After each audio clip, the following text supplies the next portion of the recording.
നിസ്കാരം ഖളാ ആയിപ്പോയ ആളുകള് സുന്നത്ത് നിസ്കരിക്കുന്നത് അവർക്ക് ഹറാമായിരിക്കും എന്ന് പറയുന്നത് അതിനർത്ഥം മനസ്സിലാക്കാണ്ട് പോവല്ലേ. ആ പറഞ്ഞതിന് അർത്ഥം എന്താണെന്നറിയോ? അള്ളാഹുവിന് നിർബന്ധമായി കൊടുക്കാനുള്ള ളുഹറും അശറും മഗ്രിബും ഇശാവും പ്രായപൂർത്തിയായ ഇടം മുതൽ മനുഷ്യൻ നഷ്ടപ്പെടുത്തിയ ഫർള്, അത് ഖളാ ഉള്ള ആള് ഒരു സുന്നത്ത് നിസ്കരിക്കാൻ ആൾക്ക് സമയമുണ്ടോ, ആ സുന്നത്തിനെ ഫർളായിട്ട് ഖളാ വിട്ടുക. 2 റക്അത്ത് നിസ്കരിക്കാൻ സമയമുണ്ട്, എന്നാൽ എന്റെ കഴിഞ്ഞു പോയ ജീവിതത്തിലെ ഒരു സുബഹി ഞാൻ ഖളാ വീട്ടുന്നു. അല്ലാഹു അക്ബർ. ഇത് ഖളാ വീട്ടലാണ് ആവശ്യം, എന്തല്ല സുന്നത്ത് നിസ്കരിക്കലല്ല.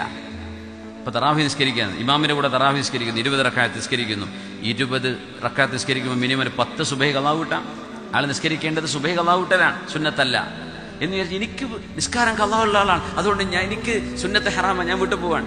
അങ്ങനെയല്ല ഇതിനർത്ഥം.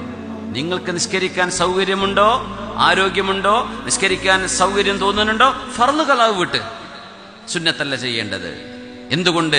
ബാധ്യത അവിടെ ബാക്കി വെച്ചിട്ട് നമ്മൾ ബാധ്യതയില്ലാത്തതാണ് ഈ ചെയ്തുകൊണ്ടിരിക്കുന്നത്. അല്ലാഹുവിനിഷ്ടം ബാധ്യതകൾ നിറവേറ്റലാണ്. നോമ്പ് ഖളാ ഉണ്ടെങ്കിൽ അത് ഖളാ വീട്ടലാണ് വേണ്ടത്. നോമ്പ് ഖളാ വീട്ടാതെ സുന്നത്ത് നോമ്പ് തിങ്കളും വ്യാഴൊക്കെ നോക്കുന്നുണ്ട്, ഒരു നിയ്യത്തങ്ങ് വെച്ചാൽ മതി. എന്റെ കഴിഞ്ഞ റമദാനിൽ നഷ്ടപ്പെട്ടത് ഞാൻ അല്ലാഹുവേ നിനക്ക് വേണ്ടി ഞാൻ ഖളാ വീട്ടുകയാണ്. അത് ചെയ്യണം. നിർബന്ധമായതാണ് സുന്നത്തിനേക്കാൾ അല്ലാഹുവിന് ഇഷ്ടം.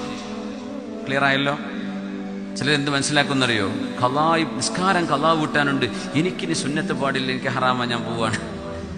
നീ പോവല്ല, അവിടെ ഇരുന്നിട്ട് എന്ത് ചെയ്യാ? 2 റക്അത്ത് ഖളാ വീട്ടിക്കോ, സുബഹി ഖളാ വീട്ടിക്കോ. 4 റക്അത്ത് നിസ്കരിക്കാൻ സൗകര്യം ളുഹർ ഖളാ വീട്ട്. ഓരോ ളുഹറിന്റെ കൂടെ ഒരു ളുഹർ, അസറിന്റെ കൂടെ ഒരു അസർ. ചിലർ പറയും കഴിഞ്ഞില്ലേ, പാസ്റ്റ് ഇസ് പാസ്റ്റ്. അതൊന്നും ഒക്കെ വെറുതെ പറയാ.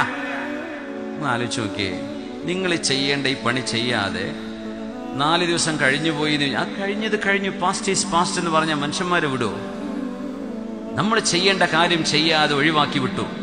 എന്നിട്ട് പിന്നെ പറയാ ആരോ പറഞ്ഞു പിന്നെ ഖളാ കൂട്ടേണ്ട ആവശ്യമില്ല. അതുകൊണ്ട് തെറ്റിദ്ധാരണകളിൽ പെട്ടുപോകണ്ടേ, കുടുങ്ങിപ്പോകും, പാലത്തുമ്പോൾ കുടുങ്ങിപ്പോകും. ഒരു ബ്രിഡ്ജ് കിടക്കാനുള്ള ആളുകളാണ് നമ്മൾ. സിറാത്ത്. അല്ലാഹു നമ്മളെ സഹായിക്കട്ടെ. ആമീൻ യാ റബ്ബൽ ആലമീൻ.